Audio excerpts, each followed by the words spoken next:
After the storm, months after defeating 𝗕𝗏 and taking the throne, Arthur Curry struggles to balance his life as both the king of Atlantis and protector of the surface world. Atlantis remains politically unstable, with factions divided between those loyal to the old regime and those embracing Arthur's leadership. 𝗕𝗏, now queen beside Arthur, urges him to build stronger alliances with the other undersea kingdoms.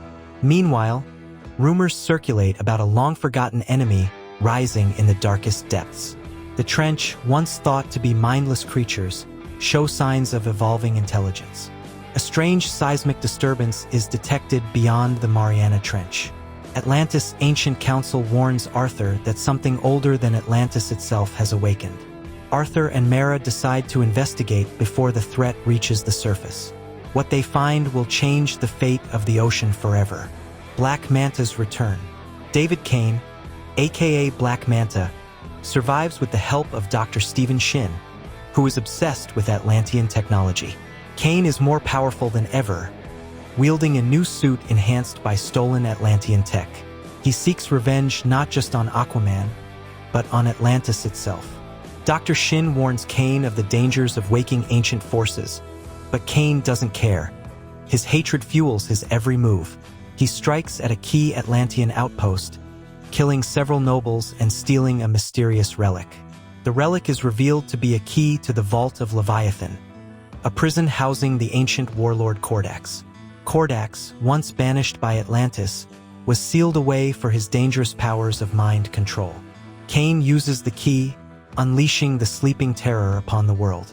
𝗕𝗁𝗂𝗺 offers Kane a deal: power in exchange for freedom. The gathering storm, word of the prison breach spreads, and Arthur calls an emergency summit of the Seven Kingdoms. The alliance is fragile, especially with 𝗕𝗏𝗂 questioning Arthur's judgment. 𝗕𝗏 confronts her father, King Nereus of 𝗕𝗏𝗂, who believes Atlantis should have never interfered with ancient laws. Meanwhile, 𝗕𝗁𝗂𝗺 begins assembling an army of forgotten sea monsters and mind-controlled warriors from the abyss. He sends emissaries to each kingdom, demanding they kneel or be drowned. 𝗙𝗪𝗂, Arthur's trusted advisor, uncovers ancient scrolls describing 𝗕𝗁𝗂𝗺's power to bend minds and control entire seas. Arthur realizes they are dealing with something more dangerous than even the Trench. Tensions rise between the kingdoms as fear spreads. Arthur decides to confront 𝗕𝗁𝗂𝗺 before he gains more followers. Into the abyss, Arthur, 𝗕𝗏, and a small elite team, including 𝗙𝗪𝗂, 𝗕𝗏's cousin 𝗕𝗭𝗏, and Atlanna, journey into the deepest parts of the ocean. They explore ruins never seen before, confronting creatures warped by 𝗕𝗁𝗂𝗺's influence. The group is attacked by a monstrous serpent, controlled telepathically. Arthur barely survives by tapping into his connection with the sea, but it weakens him. In a hidden cave, they find a mural showing the origin of 𝗕𝗁𝗂𝗺, a cursed child of Poseidon, born with the power to control all sea life. 𝗕𝗏 learns that only the trident of Poseidon, lost for millennia, can match 𝗕𝗁𝗂𝗺's might. The team splits up. Arthur seeks the trident, while 𝗕𝗏 tries to unite the kingdoms. Time is running out as 𝗕𝗁𝗂𝗺 grows stronger by the hour. Trident quest begins. Guided by myths, Arthur and 𝗙𝗪𝗂 venture to the Lost Sea, a hidden ocean beneath Antarctica. There, they meet a reclusive tribe descended from the first Atlanteans. The tribe guards Poseidon's tomb, a sacred place where no outsider has ever entered. After passing dangerous trials, Arthur proves himself worthy and is granted access. Inside, he sees visions of the past: Poseidon battling 𝗕𝗁𝗂𝗺 and sealing the trident with a curse. Arthur faces one final trial, fighting his own fears and doubts. He earns the trident of Poseidon, glowing with power and bonded only to the true king of the seas. 𝗙𝗪𝗂 warns Arthur. The trident is powerful, but using it recklessly could bring ruin. They return to Atlantis, ready to make a stand. 𝗕𝗁𝗂𝗺's conquest. 𝗕𝗁𝗂𝗺, now fully restored, begins his campaign by flooding coastal cities, including parts of Italy, Egypt, and Japan. Black Manta leads his forces on the surface, creating global chaos.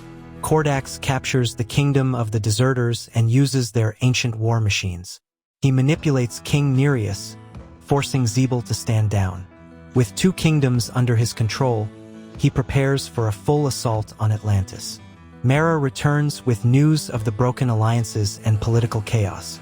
Despite the fractured kingdoms, Arthur refuses to surrender. A brutal ambush leaves Vulko critically injured. With morale low and Atlantis surrounded, Arthur calls on the one kingdom left untouched, the Brine. Rise of the Brine. The Brine, a crustacean-like kingdom known for their strength and isolation, initially refused to help. Arthur challenges their champion in single combat, earning their respect through skill and honor. Their leader, King Ra, pledges support in exchange for a future alliance. As the Brine army mobilizes, Arthur gives a speech to all of Atlantis, reigniting hope. Mera uses her hydrokinesis to create a protective barrier around the city. Atlanta reveals a secret passage to 𝗙𝗪𝗃𝗃's underwater fortress, a path known only to the royal bloodline. Arthur, Mera, and a few loyal warriors prepare for a final infiltration. The war for the ocean is about to begin. The final war.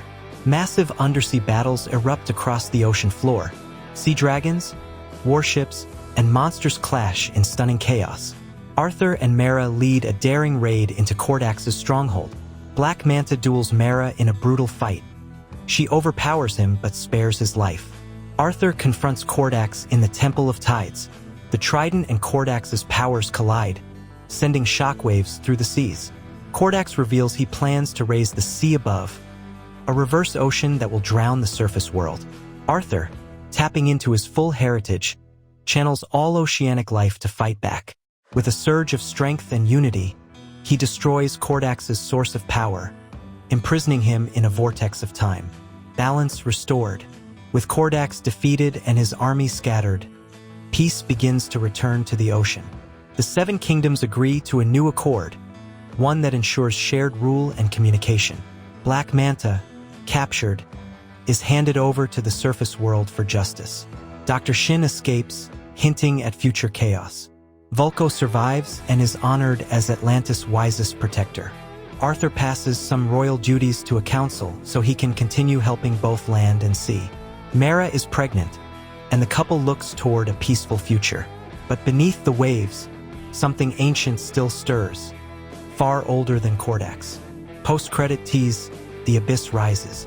In a dark, forgotten realm far below even the trench, a shadowy figure awakens. It speaks in a long-lost language of the Deep Ones, beings older than Atlantis or humanity. The seal containing the abyss has weakened due to the war. A mysterious artifact floats into view, bearing the symbol of the Deep Crown.